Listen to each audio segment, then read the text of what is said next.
আমার আর কেহ নাই। গুরু গো তুমি বিনে আমার, ওই আমার আর কেহ নাই। গুরু গো তুমি বিনে আমার আর কেহ নাই। গুরু গো তুমি বিনে আমার, ওই আমার আর কেহ নাই। আমার শেষের দিনে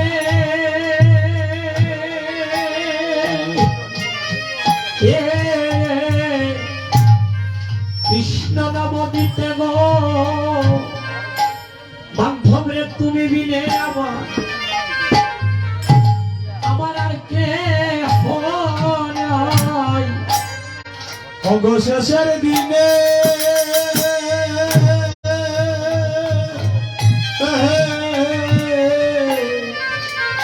কৃষ্ণ নাম দিতে গো বান্ধব তুমি বিনে আমার, ওই আমার আর কেহ নাই। বলি হাই রে আমার কপাল মন্দ। বলি হায় রে আমার কপাল মন্দ। দয়াল গুরুর শোনে আমার হলো না সম্বন্ধ। আয় রে আমার কপাল মন্দ। দয়াল গুরুর সনে আমার হলো না সম্বন্ধ। বলে হায় রে দিবে আমার কপাল মন্দ। দয়াল গুরুর শোনে আমার হলো না সম্বন্ধ। হায় রে আমার কপাল মন্দ। বলি দয়াল গুরুর শোনে ওই আমার হলো না সম্বন্ধ। আয় রে আমার কপাল মন্দ। গুরু গো আমি নিবেদন তোমায় জানাইয়া রাখি। আমি নিবেদন আরে তোমায় জানাইয়া রাখি। আমার মরণে কালে যেন তোমায় একবার নয়নে দেখি। গুরু গো নিবেদন তোমায় জানাইয়া রাখি। ওই আমার মরণ কালে যেন তোমার নয়নে দেখি। আমি নিবেদন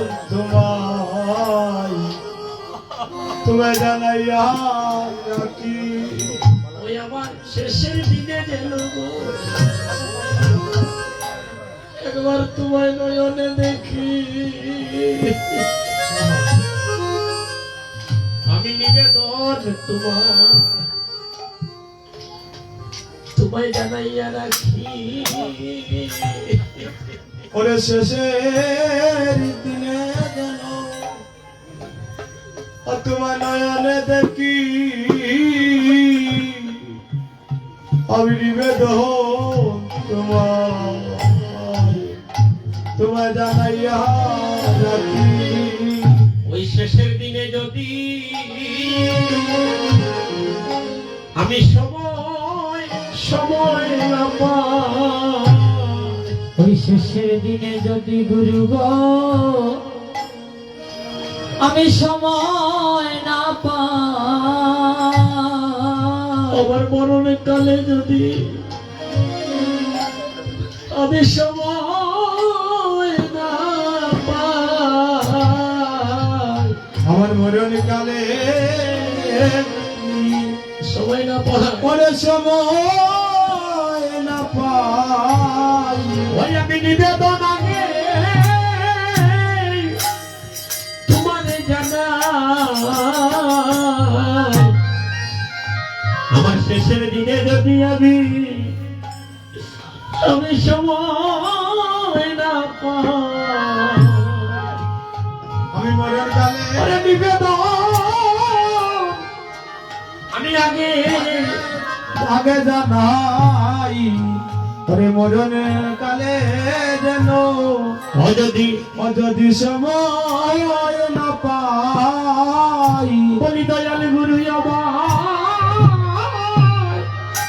আমার দয়া করিও বলি দয়াল গুরু আমায় দয়া করিও ওই আমায় কাঙ্গাল দেবে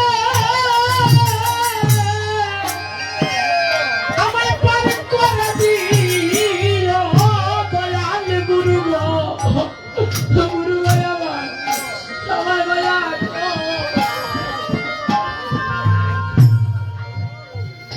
কাঙ্গাল জানাই আমায় গুরু গো আমায় পার করিও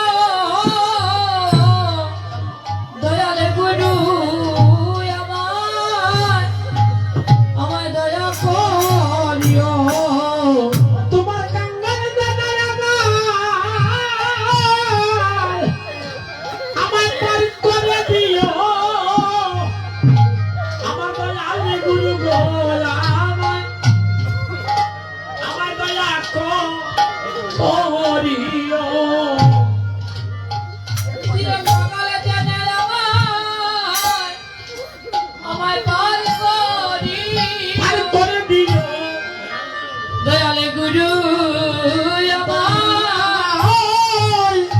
আমায় দয়া করিও হবে আর কি মানো হবে এগোবে আর কি মানব জনম হবে ওই আমার আর কি মানো মানব জন্ম হবে ভগবে আমার কি মানব জনম হবে ও দয়াল গুরু বলি আমার কান কাঁদিবে আমার আর কি মানো মানব জন্ম হবে দয়াল গুরু আমার প্রাণ কাঁদিবে ববে আর কি মানব জনম হবে আর কি মানো হবে ওই ববে আর কি জনম হবে ওই আমার আর কি মানো জন্ম হবে ওই আমার আর কি জনম হবে গুরু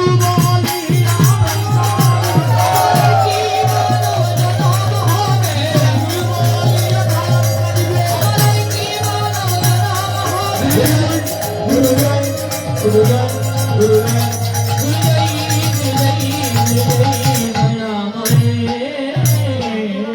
দয়াল গুরু তুমি বিনে দরদি কেউ নাই দয়াল গুরু তুমি বিনে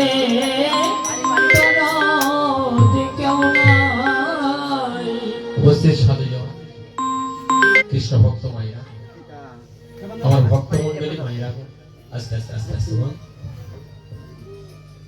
আপনাদের সমাকার পরবর্তী সিলেট বিভাগের সর্বকনিষ্ঠ কীর্তনিয়া আমি অধম শ্রী বিধুচন্দ্র চন্দ্র আমার দলের পক্ষ থেকে আপনারা কৃষ্ণপ্রাণ গৌরপ্রাণ কৃষ্ণ অনুরাগী গৌর অনুরাগী দূর দূরান্ত থেকে আগত সকল ভক্ত নিজের শ্রীচরণ পদবর্তী আমি খুবই করি ধন্যবাদ। আপনারা যে গুরু বলে কাঁদলেন অবিশ্বাসের প্রথমেই যে আপনারা ঘৃত অর্পণ করলেন মানে যজ্ঞের শুরুতেই আপনারা ঘৃত অর্পণ করলেন আপনাদের এই নয়নের জল বৃথা যাবে না। ওই নয়নের জল ওই নয়নজল শেষের দিনে আপনাদের কান্ডারি হয়ে যাবে। আস্তে আস্তে আস্তে আস্তে কথা হোক। ভক্তজন সাধুজন আমার লক্ষ্মীবতী মায়ের, আপনারা যে কাঁদছেন, আপনাদের নয়ন জলটা যেন আমার প্রভুর চরণে অর্পিত হয়। আপনারা ভক্তজন তো আমার লক্ষ্মীবতী মায়েরা, আপনারা কৃষ্ণ অনুরাগী, আপনাদের হৃদয়টা রাধা প্রেমে আপ্লুত। আর আজকে অভিষেক কীর্তন করতে আনন্দ হবে, কারণ আপনারা সবাই সখীরূপা ভক্তি নিয়ে বসে আছে এবং আপনারা সবাই সখীরূপা ভক্ত। অভিষেক প্রেমটা হচ্ছে মধুর প্রেম। অভিষেকের যে পদগুলো হচ্ছে মধুর প্রেম। মধুর প্রেম মানে স্বামী স্ত্রীর ভালোবাসা বা ভক্ত ভগবানের ভালোবাসা। তো ওই স্বামী স্ত্রীর ভালোবাসা, আমাদের স্বামীকে, আপনারও স্বামী, আমারও স্বামী, এই জগতের স্বামী, হ্যাঁ, আর আমরা সবাই স্ত্রীর উপরে, আর তিনি হচ্ছেন আমাদের জগৎ স্বামী, আমাদের অনাদির আদি প্রাণ গোবিন্দ, যার চরণে আমরা জীবন যৌবন মান গুণমান সবকিছু অর্পণ করে আজকের অনুষ্ঠানে আমরা ব্রতী হব। তাই ওই অবিশ্বাস শ্রবণ করতে হলে গুরু কৃপার প্রয়োজন। গুরু পরম্পরায় বস্তু, 4 দেশে 4 গুরু। অভিষেক কোথায়? ওই বৃন্দাবনে যেটা ঘটেছিল ওইটা না, না, অভিষেক নিজের দিকে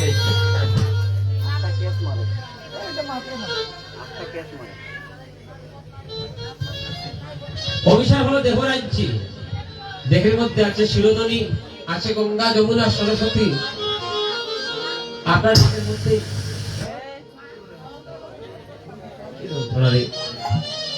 আমার অপারেটর দাদারে ফোনটা একটু বইবার লাগে, আধা ঘন্টা পরে যাইবা কিনে, কারণ এটা লাইটে সময় নাড়ানাড়ি করতেছে, ভক্তরা একটু সময় বসলেই পরে চলে যাবে। তো ভক্তজন, আমার লক্ষ্মীবতী মায়েরা গো, জায়গাটা একটু ছোট, তো আপনাদের সবার একটু কষ্ট হবে। আমার এই বাড়ির কর্মকর্তার পক্ষ থেকে আপনাদের সবার কাছে আমার এই ভক্তিপূর্ণ নিবেদন।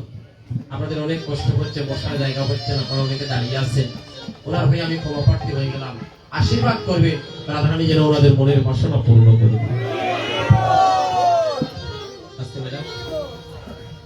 তো ভক্তগণ, মায়েরা আমার, অবিশ্বাস, অবিশ্বাস শব্দের অর্থ কি? অবিশ্বাস শব্দের অর্থ হলো যাত্রা করা বা গমন করা। কার উদ্দেশ্যে? নির্জনে গোবিন্দের উদ্দেশ্যে যাত্রা। আর কীর্তন শব্দের অর্থ কি? কীর্তন শব্দের অর্থ হলো ভগবানের গুণ কীর্তি গুণগান করা।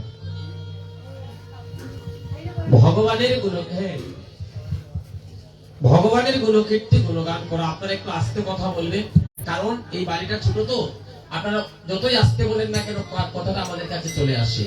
আর আপনারা একটা কথা বলছেন মানে এই মন্ডলীতে একটা কথা বলা মানে আন কথা বলা, এটা বৈষ্ণব অপরাধের শামিল। বৈষ্ণব অপরাধ হয়ে যায়। একটু সাউন্ড হবে, এটা বেশি হ্যাঁ।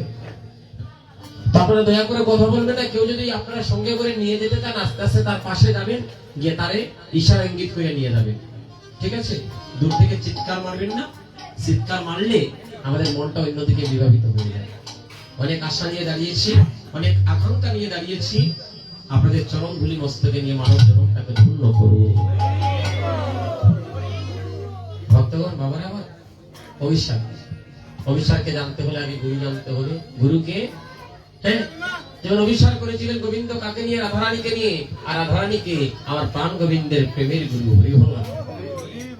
তাহলে গুরুকে আগে জানতে হবে, হ্যাঁ। আর আমাদের প্রেমের গুরুকে, প্রেম বলতে আপনি জাগতিক জগতের প্রেম নয়, আর আমাদের প্রেম ভক্তি এবং আমাদের জগতে একমাত্র আমাদের পথ প্রদর্শক এবং আমাদের ভক্তি রাজ্যে প্রবেশ করার একমাত্রই গুরু হচ্ছে আমাদের পরমাত্ম দয়াল গুরুদেব।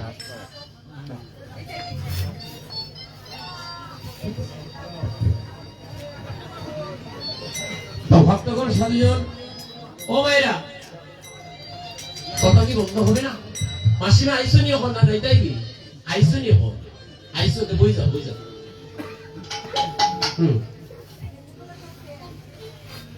কথা বলবেন না গো, কথা বললেন না, না হলে আমি যদি কথা বলা শুরু করি পরে রাগ করবেন যে বিটিচন্দ্র বলে ফেললো। বলার জন্য এসেছি, বলবো, তবে আপনাদেরকে কোনো কথা বলবো না। আপনারা ভক্তি নিয়ে বসেছেন, আপনারা সকালবেলা বলেছিলাম যে আপনারা পূর্ণ আর আমরা অপূর্ণ। পুরুষরা নারী হতে হয় গোবিন্দ ভোজনে, আর আপনারা তো নারী জন্ম নিয়ে এসেছেন। আপনাদের সুনামগঞ্জের, হ্যাঁ সম্ভবত সুনামগঞ্জের ছেলে একটা গান লিখেছিল, আমায় নারী কুলে কেন জন্ম দিলাই রে দারুণ দিদি, একটা গান আছে না? হ্যাঁ, আমাদের সুনামগঞ্জের ছেলে। তো উনি যে ভক্তি নিয়ে গানটা লিখেছেন, আমি জানি না কোন ভক্তি নিয়ে, তবে আমরা জানি, আমরা শাস্ত্র গ্রন্থ অধ্যয়ন করে দেখেছি, আমার ভগবান বলেছে নারী জন্মের উপরে আর এই জগতে কোনো জন্ম নেই। কারণ গোবিন্দ লাভ করতে হলে নারী জন্ম ছাড়া হয় না, আর নারী ছাড়া গোবিন্দ ভোজন হয় না। নারী কুলে কেন জন্ম দিলে এটা দারুণ বিধি, বিধিরে গালি দিয়ে লাভ আছে? বিধি তো ভালো জন্মই তো জন্ম দিল, ভালো কুলেই তো জন্ম দিল। আমার কর্ম ফলে আমি আমার কপাল দুষে, হ্যাঁ লাভের মূল্য সব হারাইলাম, আমি বেহুশ হইলাম।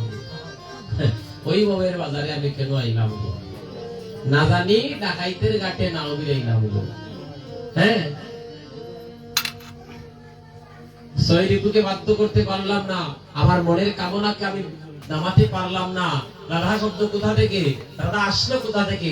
এই যে অভিশাপটা কোন ঘরের কীর্তন? আমরা তো জাগতিকে কীর্তন করি, কিন্তু অভিশাপ প্রত্যেকটা চৈতন্যের দেশের কথা।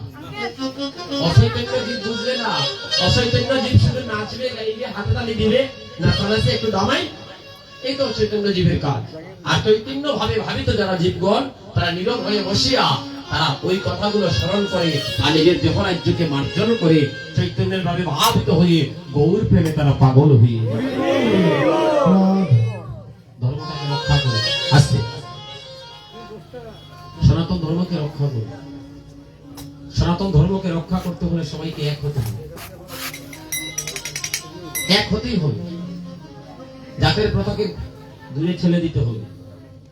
জাত পাত, ছোট জাতি, নিচু জাতি, উঁচু জাতি, বড় জাতি, আমি অমুক, আমি পণ্ডিত, এই সমস্ত পাণ্ডিত্যকে ছেড়ে দিয়ে সনাতন ধর্মকে রক্ষা করতে হলে আমরা সবাই এক হতে হবে।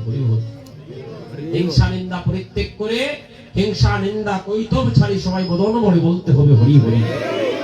তাই তো মহাপ্রভু করিতে আসলেন কখন? কবে আসলেন মহাপ্রভু? এটা একটু আগে আপনারা শ্রবণ করলেন।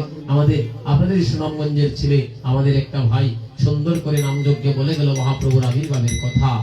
আজ থেকে 537 বছর আগে রবিবার দিন আনুমানিক রাত্র 7 ঘটিকার সময় নবদ্বীপের উদয়গিরি নামক স্থানে নিম গাছের তলে 1486 খ্রিস্টাব্দে আমার মহাপ্রভু ভূমিষ্ঠ হয়েছিলেন ওই নবদ্বীপের উদয়গিরিতে। সবাই একবার হরি বল।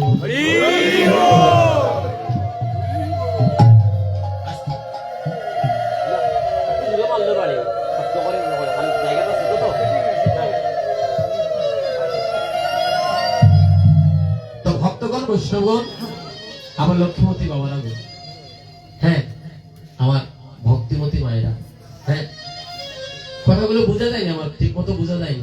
বাবা আজ থেকে বেশি নয়, কয়েক বছর আগে জাতের বড় বিচার ছিল। যারা একটু নিচু জাতি ছিল তারা যদি বাড়িতে আসতো, ওই বাড়ির উঠানটা গোবর ছিটা দিয়া পরিষ্কার করতো। আমারই জন্মের মানুষ, হ্যাঁ যে ফিরির মাঝে বইতো ওই ফিরিটা দইয়া যাওয়া লাগতো। সামাজিক একটা যদি একটা বিবাহ অনুষ্ঠান হইতো, এক এক দলের এক এক জায়গাতে খালি থাকতো, অমুক দিকে একদল, অমুক দিকে একদল, অমুক দিকে একদল। হ্যাঁ এখন ভক্তগণ, তুমি মাত্র না রে গো, তুমি আগে মাত্র না রে গো, তুমি লইয়া বইয়া বলো। হ্যাঁ আস্তে আস্তে। তো ভক্তগণ, এই যে এই সমস্তের কারণে আমাদের সিলেট বিভাগে এক রাতে একদিনে 40,000 সনাতন ধর্ম অবলম্বী অন্য ধর্মে চলে গেল। কেমন জানেননি? আমার এই ধর্মের বাইদেরকে অত্যাচার অনাচার, বাবারে এই সমস্ত কি সহ্য করার মতো? তারা থাকতে পারলো না। অন্য ধর্মের মানুষরা বললো আয় আয় আয়, আমার এখানে কে ধনী কে গরিব তার বিচার না, সব এক লাইনে দাঁড়া। আছে না? আসেনি? আমার ধর্মে তো জাতের বিচার কি? মুচি বেটা যে মুচি জুতা সেলাই করে সেও গোবিন্দরে দিলে খায় গোবিন্দ, আর আমি পয়সাওয়ালা কোটিপতি আনা, হ্যাঁ আমি বড় দাতালা মানুষ, আমারে দিলেও কৃষ্ণ খায়, ভগবানের জাত যায় না। আর আমি যদি তার ঘরে খাই আমার জাত যাই। ভক্তগণ, এখন থেকে যদি সন্তানদেরকে যদি ধর্ম শিক্ষার আলোয় আলোকিত না করতে পারে, এমন এক দিন আসবে আপনার ছেলে আপনার কথা শুনবে না। জাতি শিক্ষিত হয়েছে কিন্তু সুশিক্ষায় শিক্ষিত আজ অবধি হতে পারে নাই। তার কারণ কি জানেন? আমার সনাতন ধর্মীয় অবলম্বী অনেক ভাইদেরকে যদি আমি প্রশ্ন করি, দাদা আচ্ছা বলেন তো কালী পূজা তো করে, মা কালী পূজা করার কারণ কি? মা কালীর গলায় কেন মুন্ডমালা? মা কালীর পায়ের নিচে কেন মহাদেব? বলতে পারবে না। হ্যাঁ, দুর্গা পূজা করেন বলেন তো, এই যে দুর্গা পূজার সময় কি বড় বড় ডেক্সের সারিয়া গান বাজনা চলে, ভক্তগণ দুঃখ লাগে, তখন এত লজ্জা লাগে। আমি সনাতন ধর্মে অবলম্বী, আমার রামচন্দ্র দুর্গা পূজা করেছিলেন ভক্তি নিয়ে, সাত্বিকতার ভাবে দুর্গা পূজা করে গেলেন। ওই রামচন্দ্র তো যাত্রা গান করাননি, করাইছেননি? কথা বল, করাইছেননি? ওমা না, রামচন্দ্র বাউল গান করাইছিলেন বাবা। এই সমস্ত চলে মায়ের সামনে। হ্যাঁ, একজন প্রশ্ন করে, ও বাবা তোমরা যে মূর্তি পূজা করো, তোমরা মূর্তি পূজা কেন করো?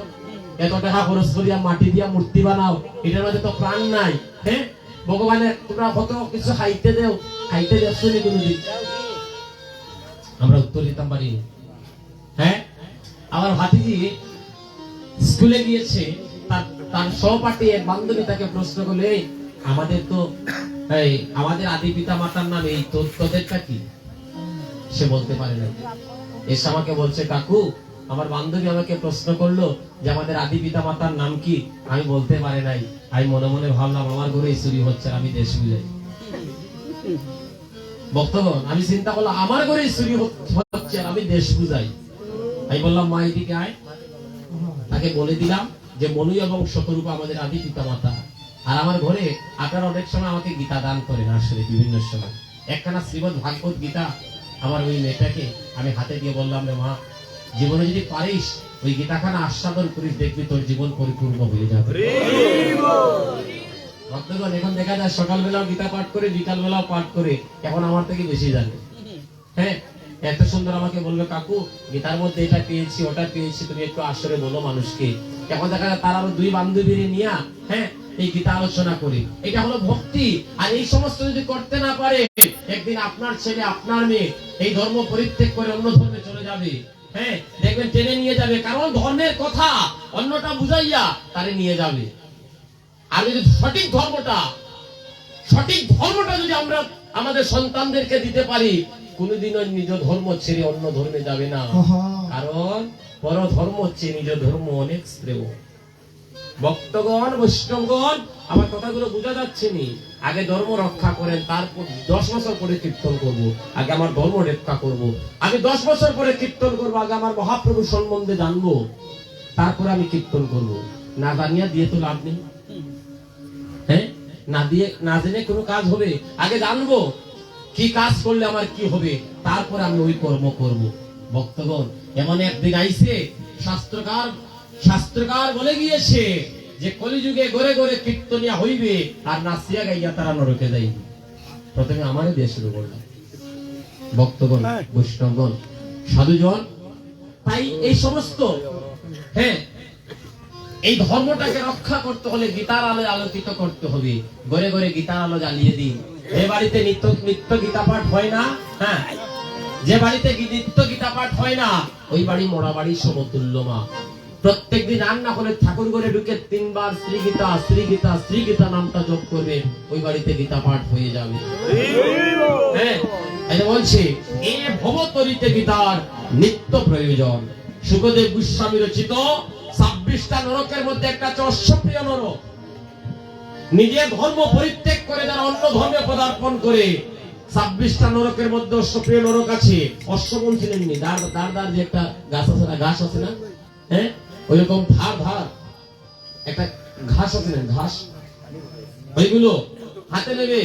ওই নরক কুণ্ডের ওই প্রহরীরা, যমরাজ যমদূতেরা হাতে নিয়ে মৃত্যুর পরে তো আর ওখানে মরণ তো পৃথিবীতে, ওখানে তো আর মরণ নাই। ফুটন্ত গরম পানিতে ফেলে যারা নিজের ধর্মকে পরিত্যাগ করে অন্য ধর্মে যাবে, ফুটন্ত গরম পানিতে ফেলে ওই যে ধারালো ওইগুলো দিয়ে হত করবে, সে চিৎকার করে উঠবে আমি হত হচ্ছি, তারপরে তার প্রাণটা ওই গরম পানিতে ছটফট ছটফট করবে। একদিন দুই দিন নয়, অনন্তকাল। এই কথাগুলো বলে দিতে হবে না? হ্যাঁ, এগুলো বোঝাতে হবে না সবাইকে?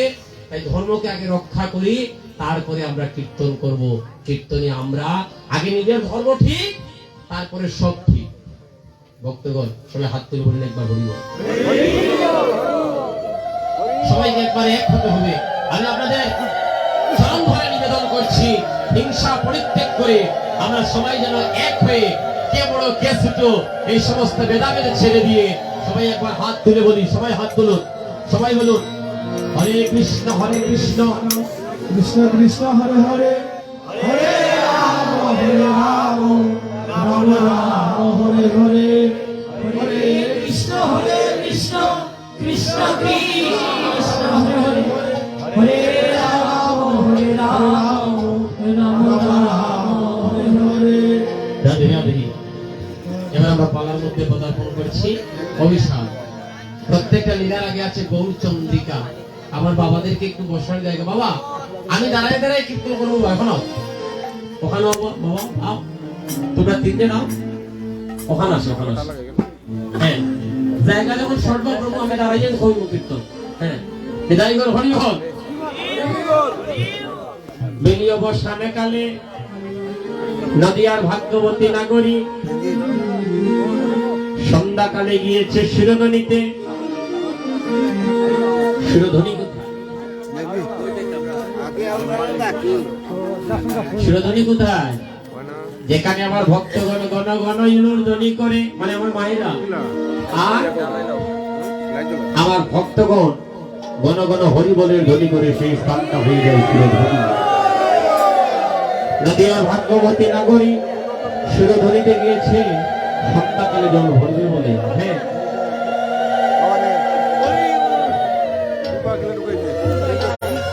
শিরোধনীতে গিয়েছে জল ভরতে। গোয়া কি নিয়ে গিয়েছে? একখানা কুম্ভ কাঙ্কে করে গিয়েছে। একাকিনী শিরোধনীর ঘাটে গিয়েছে জল ভরতে, একখানা কুম্ভ কাঙ্কে করে। কুম্ভ অর্থাৎ কলসি। হ্যাঁ, ওই কলসি কাঙ্কে করে গিয়েছে শিরোধনীতে জল ভরতে। আস্তে আস্তে আস্তে আস্তে আস্তে এই তো হয়েছে, হয়েছে বাবা। এই জায়গা যদি শিরোধনী হয়, এখানে কলসি দিয়ে পানি ভরবো কিভাবে, মানে জল ভরবো কিভাবে? জল দেখা যায়নি বাবা, বলি বল কথা হয় দাদারা, জল দেখা যায়নি। তারপরে কিন্তু জল আসছে। হ্যাঁ আসছে, তবে জাগতিক জগতের ভক্তরা দেখতে পারতেছে মাটির কলসি, কিন্তু না না, ওই কলসি সেই কলসি নয়। হ্যাঁ, একটু আধ্যাত্মিকে ডুব দিন। মাটি দিয়ে তৈরি হয় কলসি, দেহটাও তৈরি হয় মাটি দিয়ে, আর এই দেহটাকে বলা হচ্ছে কলসি। নদিয়ার ভাগ্যবতী নাগরী শিরোধনীতে গিয়েছে জল ভরতে। আমরা জলের ঘাটে গিয়ে 3টা ডেউ দিই নেই, মায়েরা ডেউ দেন গো। আগের মায়েরা, আগের কালের মায়েরা তো পুকুর ছিল, নদী ছিল, খাল বিল ছিল জ্বলান্ত, কিন্তু এখন তো আর এটা নাই, সব ভরাট হয়ে গেছে। আগের মায়েরা বলতে পারবে জলের ঘাটে গিয়া, পুকুর পাড়ে গিয়া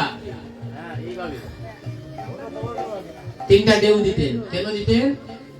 পুকুরের উপরে ময়লার আবরণ থাকতো, মানে জলের উপরে ময়লার আবরণটাকে সরানোর জন্য। আর নদিয়ার নাগরীও শিরোধনীতে গিয়ে 3টা ডেউ দিচ্ছে। কেমন করে? আমরা ঠাকুর করে গিয়ে প্রণাম করি না, তারপরে আসলে একটা মুক্তি দেই না। নদিয়ার নাগরী দেহটা মানে কলসিটাকে বিছিয়ে দিয়েছে। দেখবেন ভক্তরা যখন আসলে গোড়াগড়ি দিয়ে 3বার দেখে, আর যখন আসলে নদিয়ার নাগরী গোড়াগড়ি দিয়েছে, তার দেহের মধ্যে নিষ্কিঞ্চন বৈষ্ণবের চরণদুলি গায়ে লেগে গেল। নিষ্কিঞ্চন বৈষ্ণবের মধ্যে একটা আছে, কিন্তু নিষ্কিঞ্চন বৈষ্ণব, স্তর ভেদ আছে। নিষ্কিঞ্চন মানে যার মধ্যে কোনো লোভ লালসা মদ আশ্চর্য কোনো বিষয় আদি কোনো বস্তু তার মধ্যে নাই, সেই বৈষ্ণবের চরণদুলি নদিয়ার নাগরী গায়ে লেগে যাওয়া মাত্র, মানে বিষ্ণুপ্রিয়ার গায়ে লেগে যাওয়া মাত্র বিষ্ণুপ্রিয়া নিষ্পাপ হয়ে গেল। ব্রহ্মাণ্ড ঘুরিতে ঘুরিতে কোন ভক্তজীব কৃষ্ণ প্রসাদে পায় ভক্তিলতা বীজ। যখনই নিষ্পাপ হয়ে গেছে, নদিয়ার নাগরী গৌর ভাবিত হয়ে গেল। আর গৌর ভাবিত নাগরী এক পলক মাত্র, 1 সেকেন্ড মাত্র, 1 লব মাত্র তার গৌরব দর্শন হয়ে গেল। ভক্তগণ যখনই গৌরূপ দর্শন হয়েছে নদিয়ার নাগরিক এক পলক দর্শনে ভাবছে, হাইরে এত সুন্দর রূপ, মনে হয় আমি কত কাল কত যুগ তাকে দেখি না। আমরা তো জাগতিক জগতের ভক্ত, আমাদের পলক পড়ে যায়। নদিয়ার ভাগ্যবতী নাগরী বিষ্ণুপ্রিয়ার পলক পড়ে গেল, আর এই মুহূর্তে ছায়া দেখে আর গৌরহরি তার মাঝে নাই, মানে তার সামনে নাই। বলছে, বিধি রে ও বিধি, কেন মাত্র দুইটা নয়ন দিলি? যদি আমায় লক্ষ নয়ন দিতি রে বিধি, আমি লক্ষ নয়ন দিয়ে আমি আমার গৌরূপ দর্শন করতাম। আরো ভুল করে এলাম, আমি আগে যদি জানতাম অন্য নাগরিকদের কাছ থেকে নয়ন ধার করে নিয়ে এসে আমার সর্বঙ্গে লেপন করে আমি আমার গৌরূপ দর্শন করব। নাগরিক কাঁদছে, এইভাবে দুটি হাত কষলে কেঁদে কেঁদে যাচ্ছে। হ্যাঁ, আর বলছে, আমি কি করিব, কোথায় যাব, আমি কি করিব, আমি কোথায় যাব, আমি কি করিব রে, আমি কোথায় যাব রে, আমি কি করিব রে, আমি কোথায় যাব রে, আমি কোথায় গেলে আমার গৌর পাব রে, আমি কি করিব, আমি কোথায় যাব, আমি কোথায় গেলে আমার গৌর পাব রে, আমি কি করিব রে, আমি কোথায় যাব রে। প্রতিমধ্যে দেখা হয়েছে কাঞ্চনার সাথে, যে দেখেছে সে বিষ্ণুপ্রিয়া, আর ওই বিষ্ণুপ্রিয়ার বান্ধবী বর্তমান সময়ে, আহা যারা আমরা বান্ধবী হই তৎকালীন সময়ে তারে বলা হতো সখী। হ্যাঁ, ওই বিষ্ণুপ্রিয়ার সখী কাঞ্চনা হঠাৎ দেখে কেঁদে কেঁদে নদিয়ার ভাগ্যবতী নাগরী বিষ্ণুপ্রিয়া নদিয়ার পথ দিয়ে হেঁটে হেঁটে যাচ্ছে। হ্যাঁ, আর যখন হেঁটে হেঁটে যাচ্ছে, কাঞ্চনা দূর থেকে ডাক দিয়ে বলে, নাগরী, ও নাগরী, নাগরী রে, নাগরী, নাগরী রে, ও নাগরী রে। নাগরী, তুই কাঁদছিস কেন? তোকে কি কেউ মেরেছে? বিষ্ণুপ্রিয়া বলে, কাঞ্চনা রে, ও কাঞ্চনা, বড় ভালো সময় তোর সঙ্গে দেখা হয়েছে রে। আমি সুরধনির ঘাটে কেন বা গেলাম, আমি সুরধনির ঘাটে, তাতে আমি কেন বা গেলাম, আমি সুরধনির ঘাটে কেন বা গেলাম, আমি সুরধনির ঘাটে, ওই ঘাটে কেন বা গেলাম, আমি হাসিয়া গেলাম রে, আমি কাঁদিয়া আইলাম, আমি সুরধনির ঘাটে কেন বা গেলাম, আমি হাসিয়া গেলাম রে, আর কাঁদিয়া আইলাম সুরধনির ঘাটে, কেন বা গেলাম, আমি সুরধনির ঘাটে কেন বা গেলাম, আমি সুরধনির ঘাটে, কেন বা গেলাম, আমি সুরধনির ঘাটে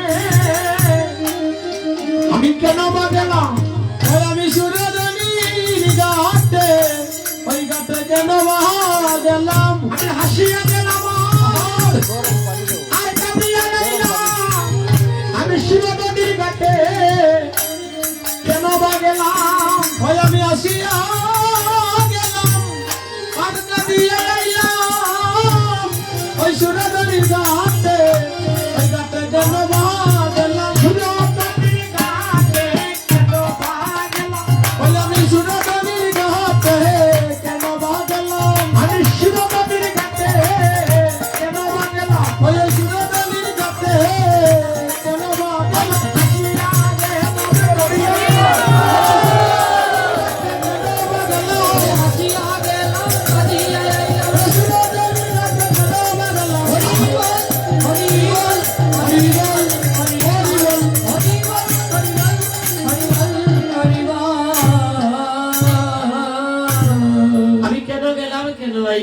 আমি শিরোধনির ঘাটে কেন বা গেলাম? কাঞ্চনা বলছে, এই বিষ্ণুপ্রিয়া, তুই শিরোধনিতে গিয়েছিস ভালো কথা, আমরাও তো যাই শিরোধনিতে। তাহলে শিরোধনিতে গিয়ে কি হয়েছে? শিরোধনিতে তুই কি দেখেছিস? কি দেখে তুই পাগল হয়েছিস? বলে, কাঞ্চনা রে, ও কাঞ্চনা, আজ আমার শিরোধনিতে গিয়ে আমি এমন এক রূপ দেখলাম। শিরোধনির ঘাটে সাপ দেখিলাম, আমি শিরোধনির ঘাটে ওই ঘাটে চাঁদ দেখিলাম। আমি শিরোধনির ঘাটে সাপ দেখিলাম, ওই আমি শিরোধনির ঘাটে ওই ঘাটে চাঁদ দেখিলাম। আমি চাঁদ দেখিয়া ঘাটে পড়িলাম, শিরোধনির ঘাটে সাপ দেখিলাম। ওই আমি চাঁদ দেখিয়া বাঁধে পড়িলাম, সুরধনির ঘাটে চাঁদ দেখিলাম। আস্তে আস্তে ভক্তগণ, আজকে নদিয়ার ভাগ্যবতী নাগরিক সুরধনিতে গিয়ে চাঁদ দেখেছি। কাঞ্চনা বলছে, প্রিয়ারে, আমরা তো জগতের সবাই জানি আকাশে উঠে চাঁদ, আর তুই বলছিস মাটিতে। ওই মাটির চাঁদটা কেমন চাঁদ? আমরা তো না জগতের চাঁদকে দেখি দিবানিশি। হ্যাঁ, প্রায় সময় আমরা জগতের চাঁদটাকে দেখি, খুব সুন্দর তার রূপ। কিন্তু তুই যে মাটিতে মানে শিরোধনিতে চাঁদ দেখেছিস, ওই চাঁদটা দেখতে কেমন রে? ওই আকাশের চাঁদ থেকে কি একটু সুন্দর বেশি না একটু কম? কাঞ্চনা প্রশ্ন করছে। ভক্তগণ, বিষ্ণুপ্রিয়া বলছে, কাঞ্চনা, তুই যে আকাশের চাঁদের কথা বলছিস, ওই চাঁদের কলঙ্ক আছে, আর আমি যে চাঁদের কথা বলছি ওই চাঁদের কোনো কলঙ্ক নেই। আমার লক্ষ্মীপতি মায়েরা, আপনারা যাদের একটু ঘুম ঘুম ভাব আছে, কৃপা করে আপনারা আসলে ঘুমাবেন না। আপনাদের চরম ধরে বলতেছে, আসতে পারো বাবা, আসলে ঘুমাতে নেই মা। আসলে ঘুমালে অপরাধ হয়, কারণ নাম অপরাধ আছে। হ্যাঁ, যে কয়টা অপরাধ আছে তার মধ্যে একটা আছে নাম অপরাধ। একটা আছে নাম অপরাধ। এই নামকে আপনি যদি এই যে নাম নিতে এসেছে, নাম করতে এসেছে, নাম শুনতে এসেছে, হ্যাঁ, এখন যদি আপনি আসলে ঘুমিয়ে যান, তাহলে নামটাকে আপনি অবজ্ঞা করলেন, আর তাই আপনার নাম অপরাধ হয়ে যেতে পারে। যারা ঘুমাচ্ছে তাদের উদ্দেশ্যে বলছে, আর যারা একেবারে ঘুমিয়ে যাচ্ছে তাদেরকে আপনারা একটু জাগিয়ে দেন, তাদেরকে একটু ডেকে আপনারা একটু জাগিয়ে দিন। কারণ জাগতে হবে, একটা রাত্র আমরা বিষ্ণু চিন্তায় কাটাতে পারি না। অনেকদিন আগে আমাদের এলাকাতে এসে কীর্তন করে গিয়েছিলাম। আমার এই দাদার বাড়িতে একবার কীর্তন করেছিলাম, উদয়স্ত কীর্তন ছিল, প্রথম কীর্তন বোধহয় এটা।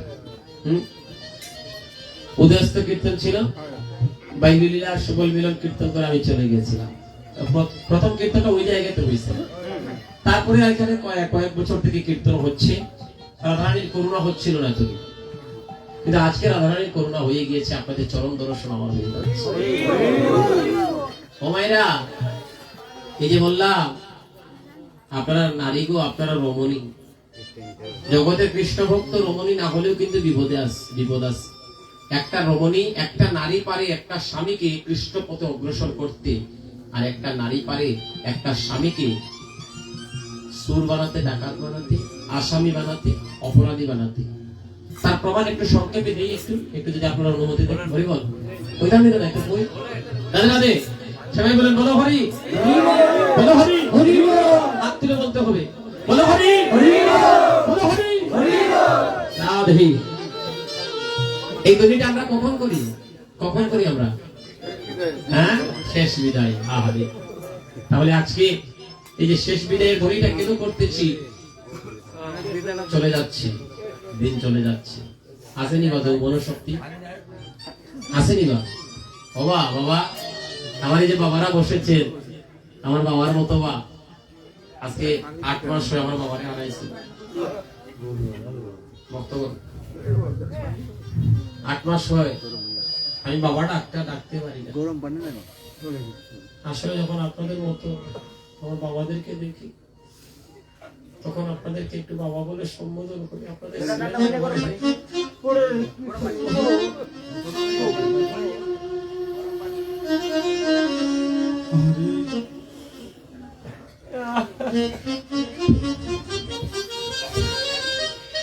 যে এই জগতের একটা মিষ্টি ডাক আছে মা এবং বাবা। বাবা ডাকটা চিরজন্মের মতো ভগবান আমার কাছ থেকে কেড়ে নেবে।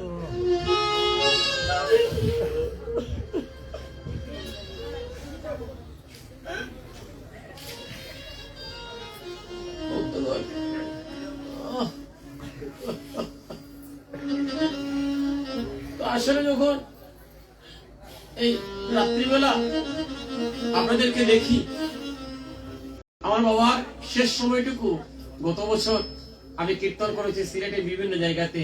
এইভাবে প্রত্যেকটা আসর অভিসারে আপনারা ইউটিউবে দেখলে দেখতে পারবেন। অনেক সময় উনি আমার সাথে ছিলেন। আমার বাবার শেষ কীর্তনটা ছিল জিন্দাবাজারে বৈশাখ মাসের 1 তারিখে। ওই কীর্তনে আমি অভিসার কীর্তন এই ফিরাগুষ্ট লীলা করেছিলাম। আসলে ছিলেন বাবা। এই আপনাদের যখন দেখি একটু মনে পড়ে যায় ওনার কথাটা।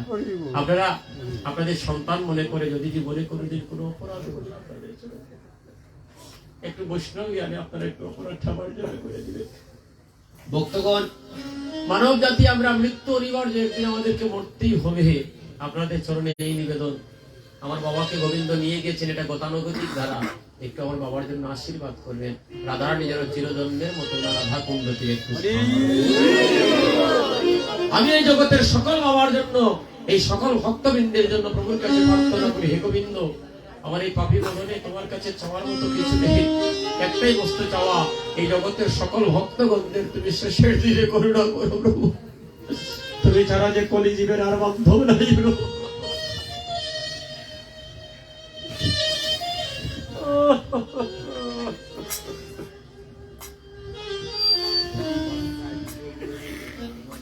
ভক্তজন, সাধুজন, আপনারা অজামিলের নাম শুনেছেন? অজামিল ভারতের দস্যু ছিল, ডাকাত ছিল। এমন ডাকাত ছিল যে গ্রামে ঢুকতো ওই গ্রামকে উজাড় করে ছাড়ত। যার বাড়িতে ঢুকতো একটা বস্তু রাখতো না, সব ডাকাতি করে নিয়ে যেত। অজামিল বাবা, মাগো, বাচ্চাদেরকে ঘুম পাড়ানো হতো, সোজা বেটা অজামিল আ যায়গা, সোজা বেটা। হ্যাঁ, তার মানে ঘুমিয়ে যাও বাবা, অজামিল চলে আসবে। বাচ্চারা ভয় পেয়ে ঘুমিয়ে যেত। হ্যাঁ হ্যাঁ,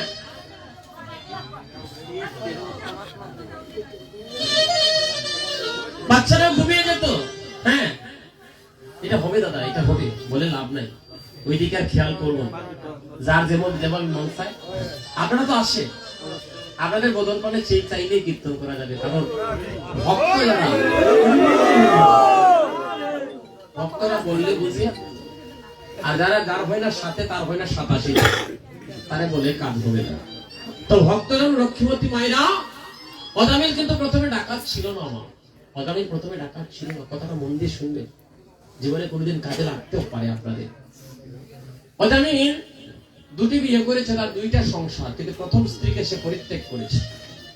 তার একটা, অজামিল ভালোই ছিল, কিন্তু তার একটাই খারাপ কাজ ছিল, সে সন্ধ্যাবেলা সে নর্তকীদের নাচ দেখতে চলে যেত। আর যেতে যেতে এক নর্তকীর সাথে তার প্রেম হয়ে গেছে, ভালোবাসা। আর ওই নর্তকীকে সে বিয়ে করে এনে প্রথম সংসারকে সে পরিত্যাগ করে। হ্যাঁ, সে পরিত্যাগ করে ফেলে তার প্রথম সংসার। এদিকে ওই নর্তকী বাড়িতে এসে বলল, অজামিল, আমার টাকা লাগবে, আমার অনেক চাহিদা আছে, তুমি পূর্ণ করতে হবে, তাই জন্য আমার অর্থ লাগবে, কড়ি লাগবে। অজামিল বলে, আমি তো গরিব জেনেই বিয়ে করেছো, মানে এই সমস্ত বললে হবে না। তুমি জানো আমি নর্তকী, আমার টাকা লাগে, আর টাকার জন্য নর্তকী হয়েছি।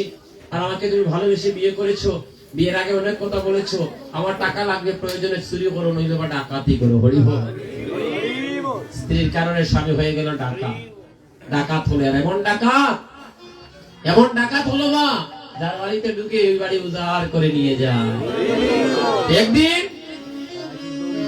একদিন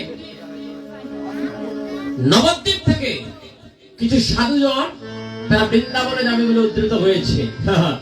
সবাই মিলে যাচ্ছে, বেশ কয়েকজন বাবাজি একত্রিত হয়ে বৃন্দাবনের ভক্তরা কি বলে যায়, কি বলে যায়? বৃন্দাবনে ভক্তরা রাধে রাধে বলে যায়। আর নবদ্বীপের ভক্তরা কি বলে? নবদ্বীপের ভক্তরা হরি বল বলে, তাই তো? নদিয়ার ভক্ত কবু না যায় বৃন্দাবন, আর গৌর বিনে প্রাপ্ত হয়ে ব্রজেন্দ্র নন্দন, আর গৌর নাম নিলে রাধা কৃষ্ণ দুটি নামই নেওয়া হয়ে যায় বলে হরি বল বললে। তো বাবাজিরা যাচ্ছে, সামনে এক বাবাজি সে গান ধরেছে, আর পিছনের ভক্তরাও তারা হরি বল বলছে। আপনারা একটু তাল দিয়ে করবেন গানটা, হরি বল হরি বল হরি বল। हरि हरि बोल हरि बोल हरि बोल बोले के जाबे रे आए रे आए हरि बोल हरि बोल हरि बोल बोल के जाबे रे आए रे आए। হরি বল হরি বল হরি বল বলে কে যাবে রে আয় রে আয়। के जाबे रे आए रे आए के जाबे रे आए रे हरि के जाबे रे आए रे आए रे के जाबे रे आए रे आए अरे हरि बोल हरि बोल हरि बोल हरि हरि बोल हरि बोल हरि बोल बोले के जाबे रे आए रे आए हरि बोल। যাচ্ছে আর যাচ্ছে কার বাড়ির পাশ দিয়ে জানে? ওই রামিনের বাড়ির সামনে যে একটা রাস্তা ছিল, ওই রাস্তা দিয়ে তারা যাচ্ছে বৃন্দাবনে। রাধে রাধে।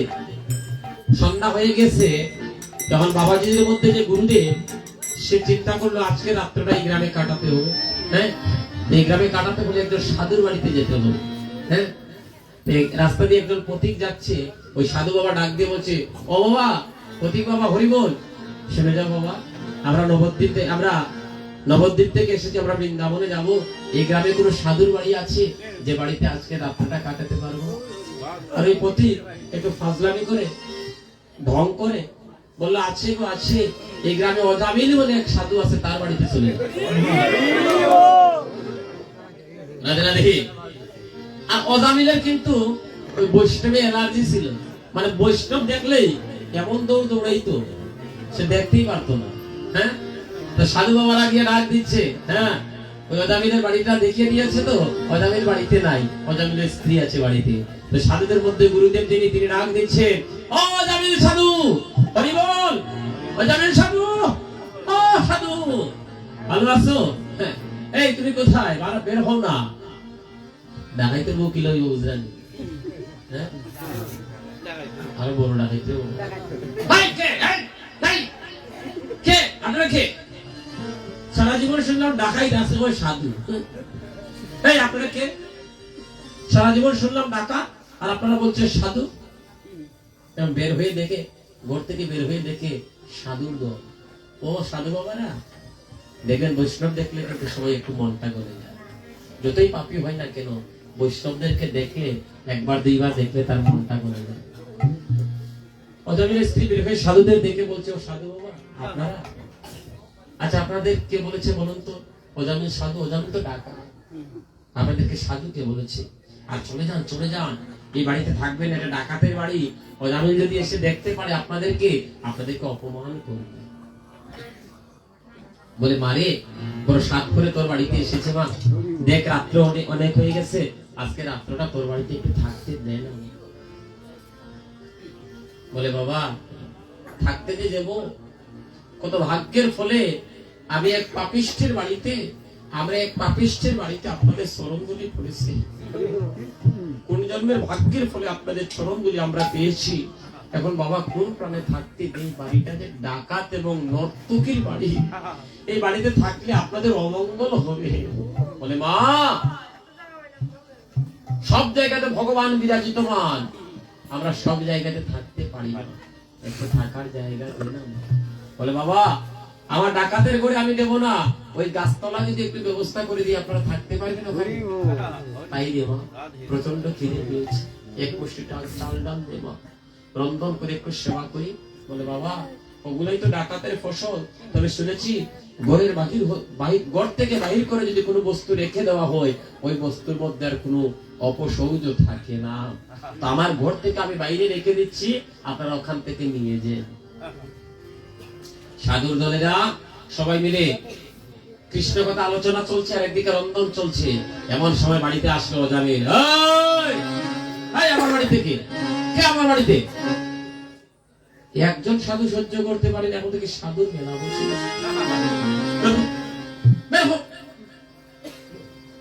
সব জায়গাতে ডাকাতে হাটে, একটা জায়গায় ডাকাই তো কিন্তু অজামিলের স্ত্রী বের হচ্ছে, কি হয়েছে? তাদেরকে থাকার জায়গা আমি দিয়েছি, তোমার সমস্যা কি? শেষ। বুঝছেন নি আপনারা? বুঝলেন কোন জায়গা? আচ্ছা আচ্ছা, জয় রাধে। কি দেখো মায়েরা, বাবা ডরাইনি আপনারা? এই জায়গাটা বড় গরম জায়গা, তাই না? আস্তে আস্তে আস্তে। আচ্ছা, ওনারে দেখানোর দরকার নাই, আমি বুঝতেছি। একবার দেখালে চলে, বারবার দেখানোর প্রয়োজন নাই। তো ভক্তগণ, বৈষ্ণবগণ, এখন তো সেবা চলছে, অজামিল ঘরে চলে গেছে। এবার সাধুদের কিন্তু একটা কর্ম আছে, তারা প্রসাদ কিন্তু একা খায় না, সবাইকে দিয়ে খায়। ডাক দিল, মারে মা একটু প্রসাদ দিবি না? অজামিলের স্ত্রী দুই নয়ন দিয়ে জোর জোর করে জল ঝরছে।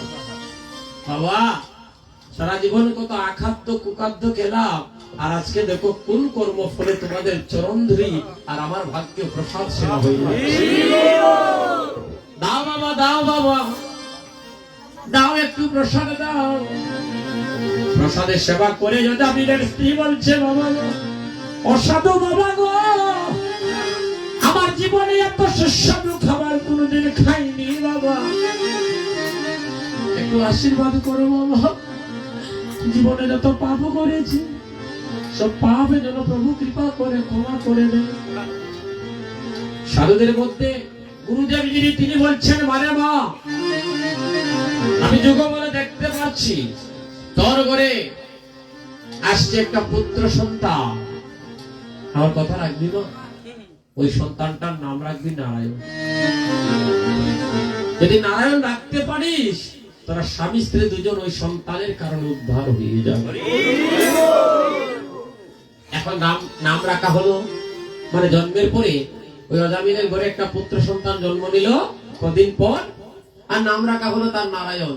এখন যে বেটা কোনদিন ভগবানের নাম নেই নাই, ওই অজামিল বলে, আয় বাবা নারায়ণ, নে বাবা নারায়ণ, খা বাবা নারায়ণ, দে বাবা নারায়ণ, শুনো বাবা নারায়ণ। যে একবারও গোবিন্দ নামে নিত না, সে দিবানিশি বারবার ছেলেকে ডাকবে বলে ভগবানের নামটা নিয়ে নিচ্ছে।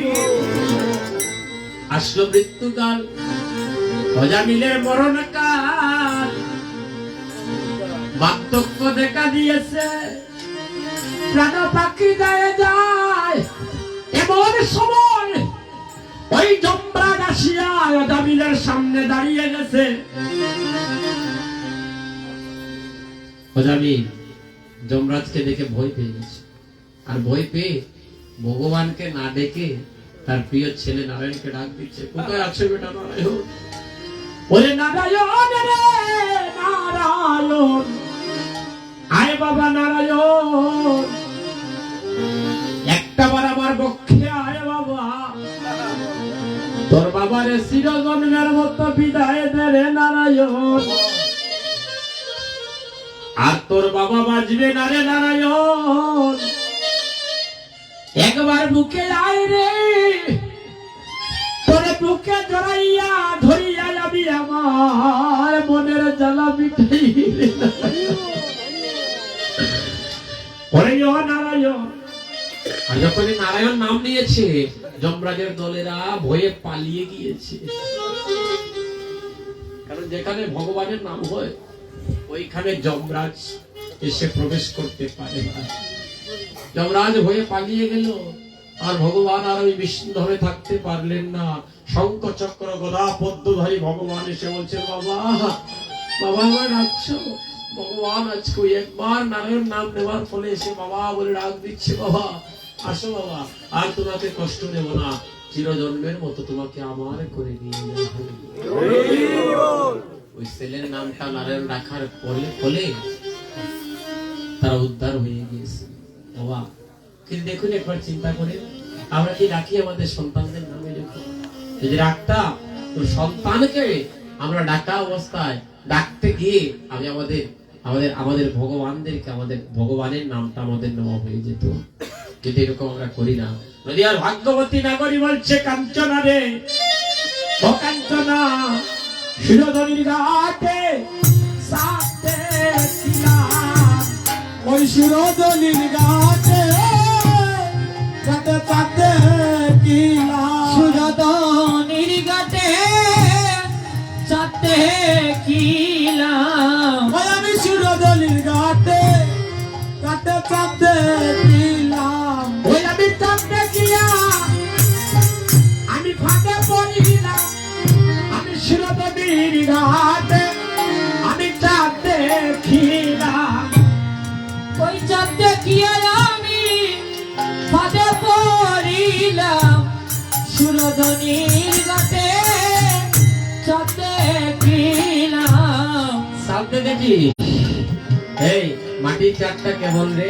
বলে, কাঞ্চনা, ওই আকাশের চাঁদের কলঙ্ক আছে, আর আমি যে চাঁদকে দেখেছি ওই চাঁদের কোনো কলঙ্ক নাই। আকাশের চাঁদের গায়ে কালো দাগ আছে, কালো ছাপ আছে। ছোটবেলা আমরা যখন ছোট ছিলাম, আমাদের মায়েরা ওই চাঁদের দিকে দেখা যাক, ওই তুই দেখে একটা বট গাছ, আর এই বট গাছে কৃষ্ণ বাঁশি বাজায়, আর আমরা খুঁজতাম এখানে কৃষ্ণ কোথায় আর বট গাছ কোথায়। এভাবে বলে আমরা ভাত খাইতাম, মায়েরা খাইয়ে দিত আমাদের মায়েরা। হ্যাঁ, এরকম ঘটনা অনেকের জীবনে ঘটেছে, আমার জীবনে ঘটেছে এরকম। তো ভক্তগণ, বৈষ্ণবগণ, ওই বট গাছ যাকে আমরা বট গাছ বলতাম, এটা কিন্তু বট গাছ নয়, এটা হলো চাঁদের কলঙ্ক। চাঁদ মিথ্যাবাদী, মিথ্যার আশ্রয় নিয়েছিল, যে কোনো একটা কারণ ছিল। হ্যাঁ, এই কারণটা এখন বলছি না, বলতে গেলে অনেকটা সময়ের প্রয়োজন আমার। ওই মিথ্যার আশ্রয় নিয়েছিল দেবরাজ ইন্দ্রের কথায়, তাই তার গায়ে একটা কালো দাগ লেগে গিয়েছিল। সুন্দর দেহটা, তার গায়ে কালো ছাপ পড়ে গিয়েছিল। ওই দিন থেকে তাদের গায়ে কলঙ্ক লেগে গিয়েছিল। কাঞ্চনা রে ও কাঞ্চনা, আর আমি যে চাঁদকে দেখেছি, ওই চাঁদ যদি একবার কোন ভাগ্যবান ভক্তের হৃদাকাশে উদয় হয়ে যায়, কোটি কোটি জন্মের পাপরাশি তার ক্ষয় হয়ে যায়। ওই চাঁদ একবার উদয় হলে দিবানিশি উদয় হয়ে থাকে, আর অস্তমিত যায় না। ওই চাঁদের এই গুণ, তাই বলে কাঞ্চনা, শুনে তান দিবানি, তান দিবানি। মাটিতে চাঁদের উদয় দেখে যদি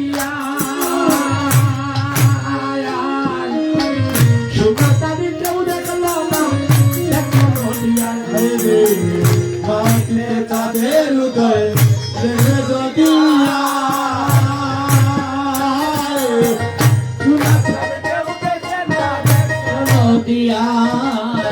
মাটিতে চাঁদের উদয় দেখে যদি এমন চাঁদি কেউ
হৃদয় দেখবে যদি আয় সোনা চাঁদের দেখো না দেখলো যদি আয় দেখিলে তার রূপ শশী লাগে গগনের সাথ ভরে যায় খুশি দেখিলে তার রূপ শশী লাগে গগনের চাঁদ ভরে যায় খুশি দেখিলে তার রূপ শশী লাগে গগনের সাথ ভরে যায় খুশি দেখিলে তার রূপ শশী লাগে গগনের চাঁদ ভরে যায় খুশি এগো শূন্যকলা পূর্ণ রূপ দিবানিশি শূন্যকলা পূর্ণ রূপ দিবানিশি শূন্যকলা পূর্ণ রূপ দিবানিশি শূন্যকলা পূর্ণ রূপ দিবানিশি বলে পাপো তাপো দূরে পলায় বলে বলে পাপো তাপো দূরে পলায় বলে পাপো তাপো দূরে পলায় এ বলে পাপো তাপো দূরে পলায় বাতিতে যাবে দেখবে যদি আয় সোনা কেউ দেখলো না দেখলো যদি আয় বাতিতে যাবে দেখবে যদি আয় সোনা কেউ দেখলো না দেখলো যদি আয় দেখবি যদি আয় বাবা হই দেখবি যদি আয় হরি হরি যদি আয় হরি দেখবি যদি আয় দেখবি যদি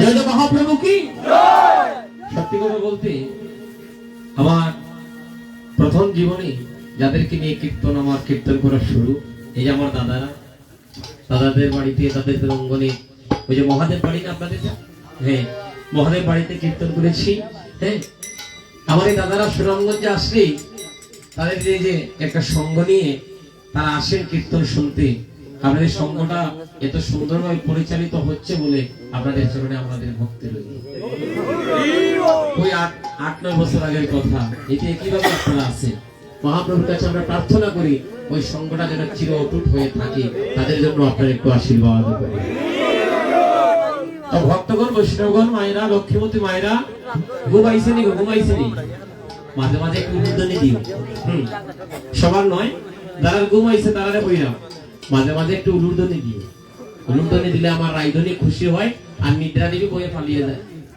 খুব ভয় পায় হ্যাঁ এই ভালো করে খুলে বল তুই কাকে দেখেছিস বলে কাঞ্চনারে আমার সচির কুঙ্গল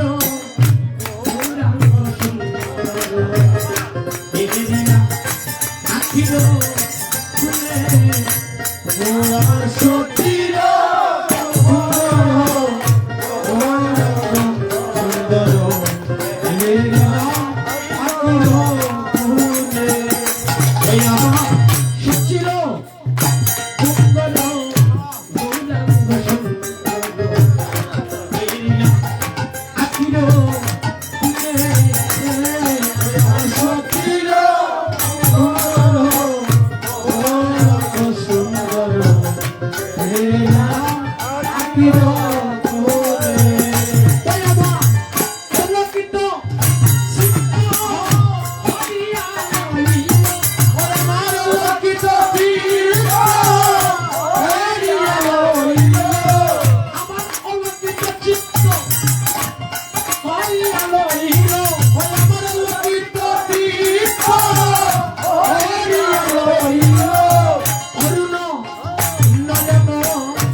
নন্দন গৌর হরিকে দেখে আমি বিমূঢ় হয়ে গেছি, আমি পাগল হয়ে গেছি। আর সচিন নন্দন গৌর হরির বাড়ি কোথায়? কোথায় গো? ঢাকা দক্ষিণ। কে বলেছেন ওখানে? আহা, আমার এই যে দাদা বলেছেন ওই দিক থেকে যে আমাদের মহাপ্রভুর বাড়ি ঢাকা দক্ষিণে। এই দেখুন আমার প্রভু কিন্তু সাই বিভাগে ধরে রাখছে, সিলেট যে বিভাগটা, হ্যাঁ 4 জেলাতে ধরে রাখছে আমাদের সিলেট বিভাগকে, কত সুন্দর করে রেখেছে। সুনামগঞ্জে অদ্বৈত প্রভু গৌরাঙ্গ ঠাকুর আপনাদের দেশের ছেলে, এই তো আগামী চৈত্র মাসের 4 তারিখে বার্ণী তিথি। হ্যাঁ আমরা লোক বলি এটা ফনা তীর্থ, ফনা তীর্থ নে পন তীর্থ। পন তীর্থ পন করেছিলেন অদ্বৈত, পন করে মাকে গঙ্গা স্নান করিয়েছিলেন, তাই হয়েছে পন তীর্থ। এটা অনেক কথা যদি কোনদিন আবার আসতে পারি আপনাদের সাথে আলোচনা হবে। সুনামগঞ্জ অদ্বৈত, সিলেটে মহাপ্রভু, হ্যাঁ শ্রীবাস সিলেটে, হবিগঞ্জের মিরপুরে মহাপ্রভুর মামার বাড়ি মানে সচিবায়ের বাড়ি, আর আমাদের মৌলিবাজারে মহাপ্রভুর অধিবাস কীর্তনিয়া মৌলিবাজারের রাজনগরে গোবিন্দ ঘোষ, গোবিন্দ ঘোষের বাড়ি কিন্তু মৌলিবাজারে। এই 4টা জেলারে ধরে রাখছে না প্রভু, সব জায়গাতে প্রভুর এই 4টা জেলা, প্রত্যেকটা জায়গাতে প্রত্যেকটা জেলাতে আমার মহাপ্রভুর চরণগুলি পড়েছিল। কোনো না কোনো কারণে প্রভুর যাওয়া হয়েছিল 4টা জেলাতে। তাই আসছে চৈত্র মাসে কোন এক রবিবারে আমার মহাপ্রভু সিলেটে পদার্পণ করেছিলেন নবদ্বীপ বক্তব্য, কোন এক রবিবারে এসেছিলেন। তাই চৈত্র মাসে যে রবিবার দিনটা আসবে আপনারা কৃপা করে ওই দিনে আমার মহাপ্রভুর জন্য প্রত্যেকটা দিন মহাপ্রভুর চরণে একটু জলতুলসী নিবেদন করবেন, আর একটু মহাপ্রভুর জন্য একটু স্পেশাল ভাবে মানে আলাদা ভাবে একটু ব্যবস্থা করে রাখবেন।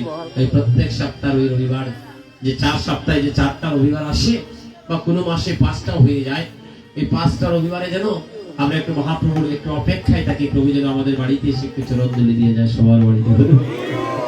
এই কথাগুলো মনে রাখবে, তাই না কিনি? কোথায় যাই কিনি এই সামান্য একটা সময় বুঝেও দিতে কিনি, ও দেখলাইনি একটা রাত্র গোবিন্দ নামে দিতে ভালো লাগে না। আচ্ছা হবে হবে, আগামীতে হবে, আগামীতে যেন আসলে একটু শক্ত শক্ত হয়ে যা ঘুমটুম যে না ধরে ব্যবস্থা করে আসবে। সবাই প্রেমানন্দ গুরুর হরি বল। তাই বলছে সচির কুঙ্গর গৌরাঙ্গ সুন্দর হেরিলাম আখির খুনে, আখি মানে নয়ন আর কুঙ্গর মানে ছেলে, আর সচিমা তো আপনারা চিনতেই পারছেন। হ্যাঁ কুঙ্গর অনেকে কইলে কুহর, কুহর নয়, সচির কুঙ্গর গৌরাঙ্গ সুন্দর। অভিসারের প্রত্যেকটা পদ যদি আমরা বুঝিয়ে বুঝিয়ে কীর্তন করি আমার অনন্তকাল লাগবে, একদিনে সম্ভব হইতো না আমার কীর্তন করা। হ্যাঁ একদিনে কোনোভাবে সম্ভব নয় কীর্তন করা, কিন্তু জানেন আমরা অভিসারকে আমরা বুঝে কীর্তন করি না। একটু নাচলাম, একটু দামাইল দিলাম, একটু বামের হচ্ছে গান গাইয়া অভিসারটা বিলোপ দিয়ে চলে গেলাম। এখনের ভক্তরা অভিসার সম্বন্ধে বুঝতেই পারতেছে না। এটা ভক্তের দোষ নয়, এই দোষটা হচ্ছে আমাদের মতো কীর্তনিয়াদের দোষ। আমরা যদি ঠিক মতো ভক্তের কাছে তুলে ধরতে পারতাম, ভক্তরা অবশ্যই কৃষ্ণ কথা বুঝতে পারত, কিন্তু আমরা অডিয়েন্স ধরে রাখার জন্য হ্যাঁ মাতিও না গো, মাতিও না, অত সময় বলা আসলে এখন মাতো না। হ্যাঁ তাহলে এই যে অডিয়েন্স ধরে রাখার লাগিয়া যে বক্ত দেয় বকে একটু নাচাই একটু দামাই দিলাই, আরে দামাই দিলেও তো সেরা কীর্তনী, নাচাই দিলেও সেরা, কিন্তু এটা কৃষ্ণ কথা বললে ঘুমাই। হ্যাঁ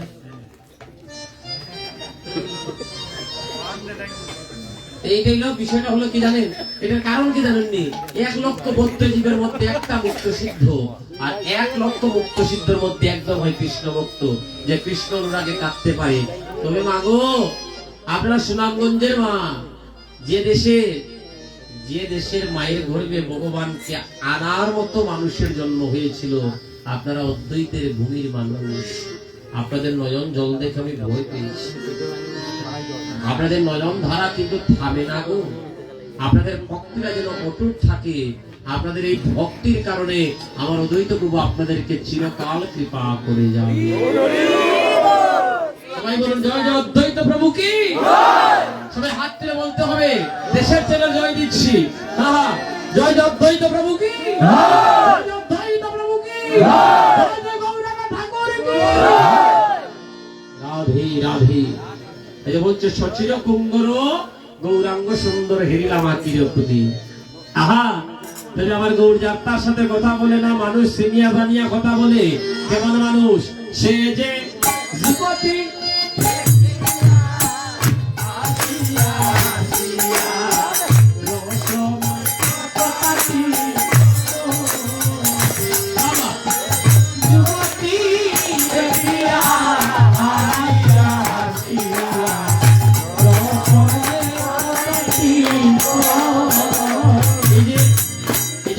আপনারা স্মরণ করছেন, এই মহামন্ত্রটা আপনাদেরও জপ করা হয়ে যাচ্ছে। হরি বল।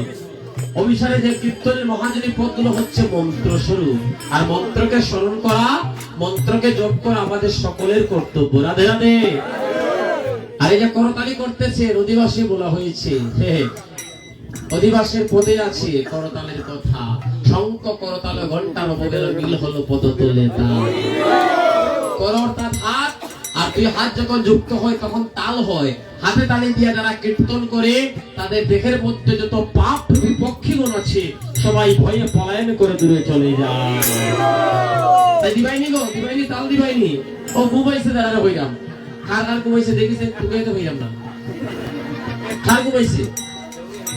না, সব শোনাক দেখি। হ্যাঁ ঠিক আছে, সবার ঘুম ভাঙছে এখন, সবাই তাল দিবাইনি। সে যে যুবতী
বিষ্ণুপ্রিয়া, এই এই থাম থাম থাম, এই কি বলছিস? কি বলছিস গো? তুই আমাদের মহাপ্রভুকে উপদেশ দিচ্ছিস, অপমান করছিস। আমরা তো জানি আমাদের মহাপ্রভু নারীদের চরণ পানে ছাইয়া মাতৃজ্ঞানে ভক্তি করে কথা বলে, আর তুই বলছিস যুবতী। এই থাম থাম, এই কথা আর বলিস না, পাপ হবে গো, পাপ হবে। বিষ্ণুপ্রিয়া বলে, কাঞ্চনা রে, এই জগতের কোন যুবতী নয় রে কাঞ্চনা। তুই যারে যুবতী বলছিস সে তো ওই যুবতী নয়। তাহলে যুবতী কারা?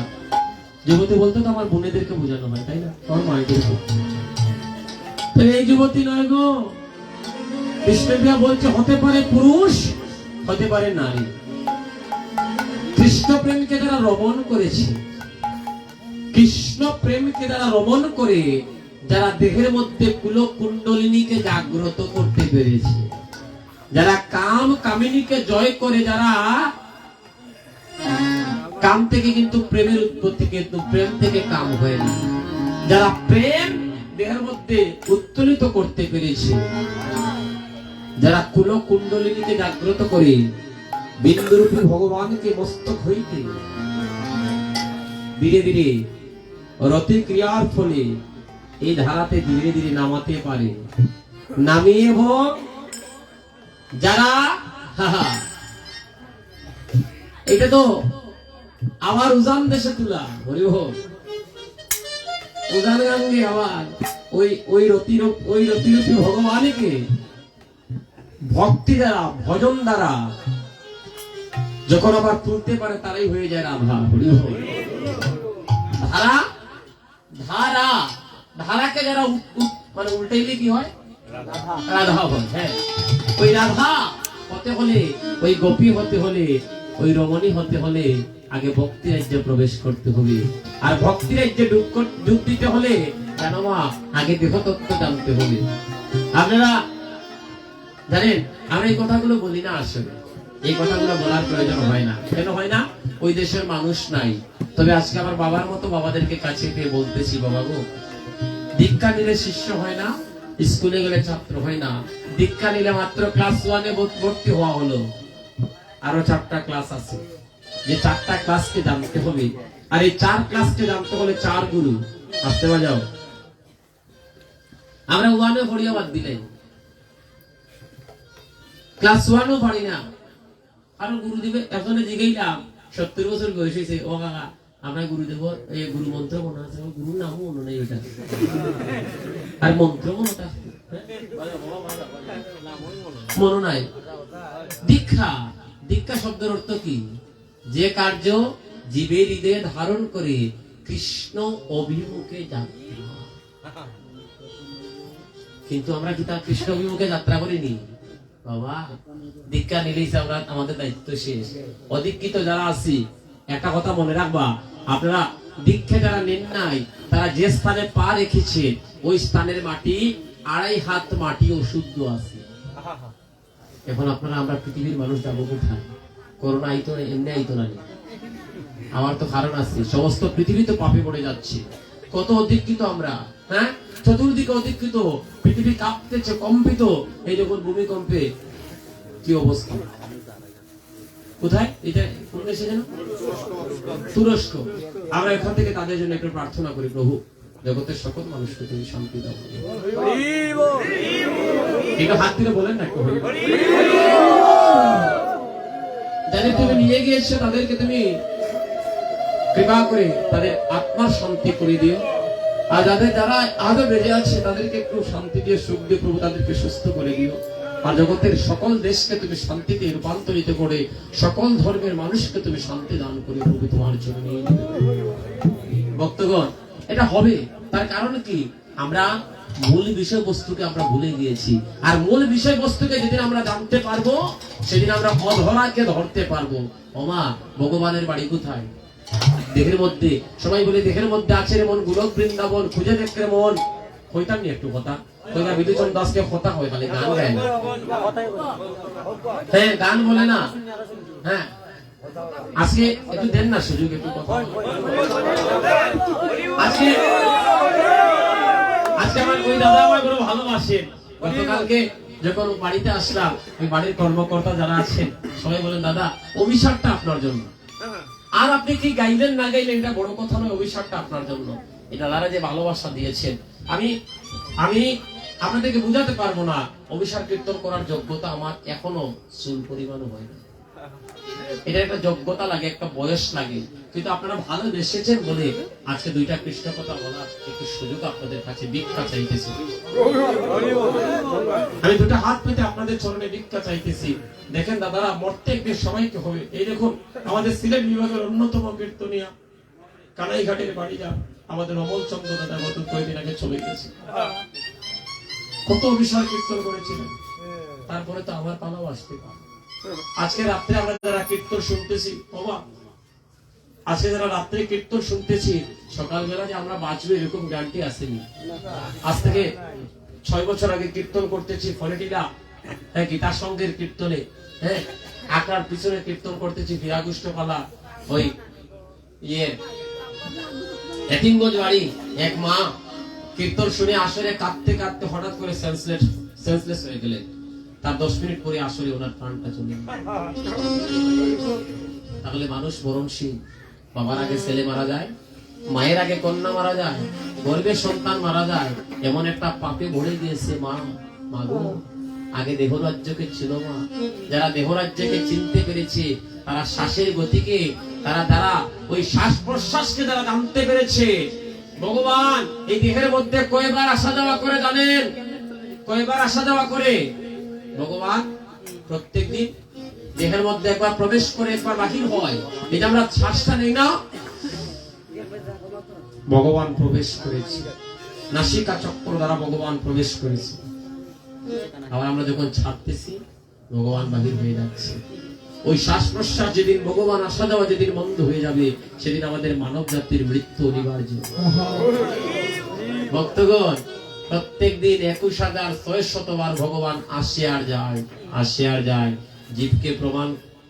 জীবকে বলে দিচ্ছে আমি আসতেছি, এই দেখো তোমার মধ্যে আমি এসেছি। আর এসেছি যখন, আমাকে যখন ধারণ করার ক্ষমতা তোমার দেহে হয়ে যাবে, তখন তুমি আর এই জগতের মানুষ থাকবে না, তুমি চৈতন্যের ভাবে ভাবিত হয়ে যাবে। আর চৈতন্যের ভাবে যারা ভাবিত হয়ে যায়, তাদের সুদাম দেহ হয়ে যায়, তাদেরকে দেখলেই দেখবেন সবাই বলে হরি বল। আছে রে বাবা? তাহলে ভগবানের বাড়ি কোথায়? আমাদের দেখে ভগবানের বাড়ি কোথায়? কোথায়? এখন বললেন না।